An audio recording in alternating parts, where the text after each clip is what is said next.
Predaj plyšových zvieratiek prispeje k výstavbe nového útulku.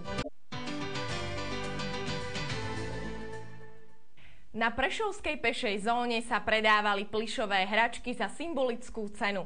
Výťažok z predaja bol určený na podporu nového regionálneho útulku pre zvieratá. Do projektu prispela aj nadácia SPP. V centre Prešova zorganizovalo občianske združenie Priatelia zvierat predaj plyšových zvieratiek za symbolické 3 €. Po zakúpení prívesku so zvieratkom prispeje darca na výstavbu nového výchovno-zábavného centra s názvom Útulok Prešov. Do projektu sa zapojila aj nadácia SPP, ktorá sumu za zakúpený prívesok zdvojnásobí a z 3 sa tak stane 6 € za prívesok v prospech nového útulku.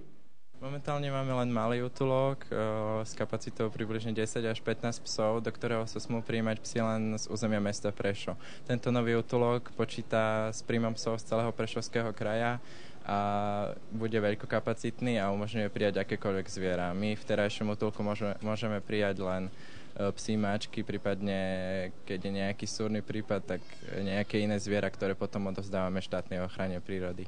Dobrú myšlienku môžete podporiť kúpou 3-eurového zvieratka nádeje do konca júna. Primátor Prešova si ich kúpil 10. Ja mám veľmi pozitívny vzťah k zvieratám. Mám psa, rodecký ridgeback, je to taký môj miláčik, tak určite tento projekt podporím a určite pôjde návrh, aby ho aj mesto podporilo.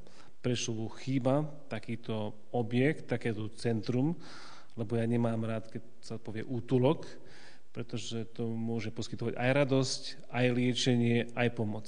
Zbierka z dielne občianskeho združenia Priatelia zvierat podporí výstavbu moderného centra, ktoré bude slúžiť aj na liečebné terapie pre handicapovaných či na vzdelávanie pre deti a mládež.